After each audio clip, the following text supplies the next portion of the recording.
Okay, as a lawn care business grows, should the owners pay top out, and if so, how much? What is happening? Today's question comes from Rufus LC, and this is a great question. So basically, as your lawn care business is growing, you're starting to make more money, hire employees, etc., etc. Like at a certain point, should the owners pay like top out? And this is definitely one of those questions where I would love the feedback and comments and all that kind of stuff. Like this is one of the questions I don't think there's a right answer and stuff like that. So this is my take on this question. I think it's more of a matter I think it's more of a question of like, how much do you value your time? Because it's like I tell my daughter this all the time, like there's two currencies in the world, like you have money and you have time. So I'm much more of a time currency person. Like I value having freedom of time over having an abundance of money.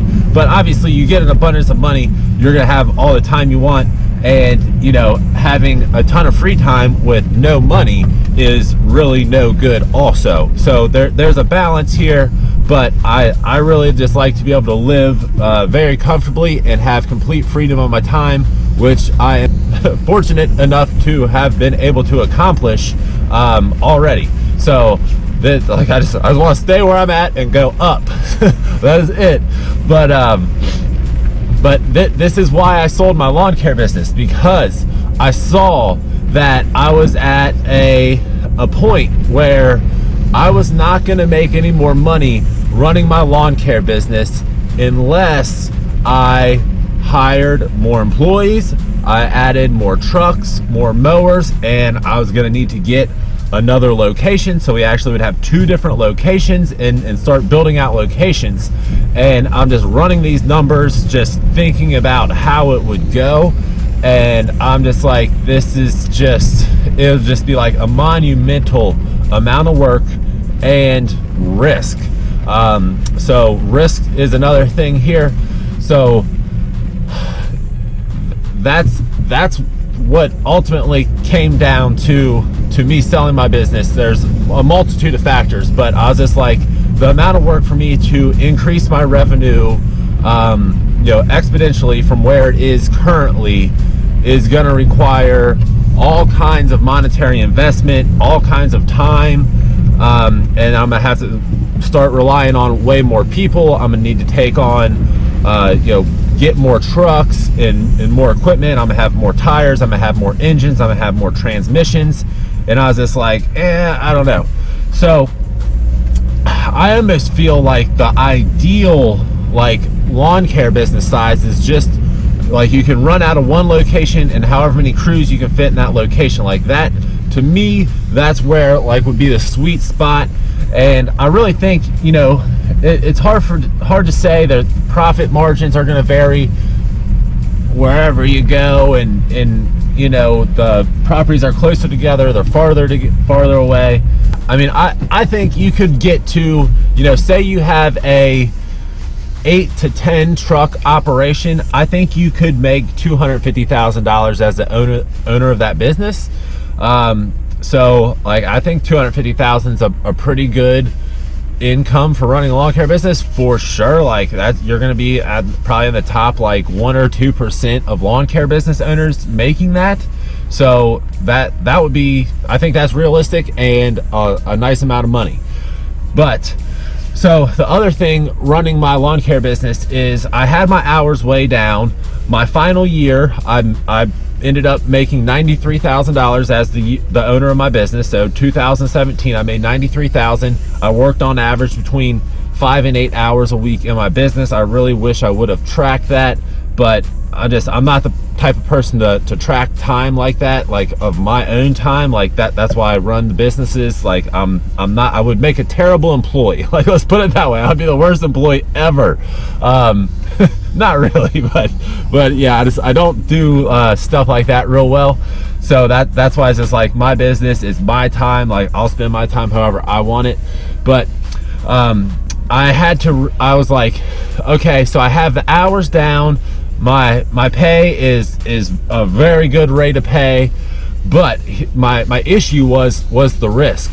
I was like, well, what if my employees come in tomorrow and say, dude, you're gonna pay us, you know, I mean, I wasn't paying them by the hour anymore, but you know, you're gonna raise our percentage X amount, and it's gonna end up costing me, you know, $200-300 per employee per week, you know, times 5 employees, and you know, I was just like, you know, that would just wipe my profitability right out right there. And what if they say, all right, you're not gonna pay us, then we all quit. And just like, so like that's where I was just feeling like, what if my employees quit? What if they're driving the truck and they wreck into somebody and kill somebody in my company vehicle? What if they're on a hill on the lawnmower and it flips over and kills them? Because that happened in our area last year. One of the bigger companies, a new guy was on a zero turn on a hill, flipped it over, and he died under the mower. So I mean, that was like some of that. When that happened, I was like, whoa. So that another reason why I sold my business. So at the end of the day, I don't think don't limit yourself to how much money you can make. Don't act like there's a limit to how much money you can make. I stopped thinking of money as actual dollars, like paper money. I don't even have any paper money like in my car or on my person or at all right now. I think I have $15 at my house. I usually have like $1,000 to $1,500 in my safe, but we just had Christmas, so my safe money got wiped out. So I stopped thinking about money as dollars, and I just think of it as numbers on a computer screen. And when you think of it as numbers on a computer screen, like the only difference between $1,000 and $1 million is 3 freaking zeros. And I'm just like, oh, it's just 3 zeros. So that's the way I look at it. And ever since I started looking at it, like, and I started doing this years and years ago. I know Billy, one of my guys, could tell you that he thought that was hilarious. But yeah, I mean, I really I don't think about money the way other people do. But running a lawn care business, particularly, like, I think you just need to weigh that your time versus your risk versus your wages. Like, how do they interact with each other, and how does that sit with your gut? Like, your gut specifically, it really just comes down to what you are comfortable with, how much time you want to put in your business, how much risk you're willing to take on, and that's it. And then it's just a matter of, you know, getting your numbers right and being super efficient on the job, so you do a lot more jobs so you can bring in more revenue with the same number of employees, number of equipment, all that kind of stuff. So that was it. So please leave a comment if you have any insight as to what you feel that a lawn care business owner should make once they kind of get their business to a point where they're like, this is where I want it. Like, what should that business owner be making at that point? Yeah, man, until the next video, keep making money.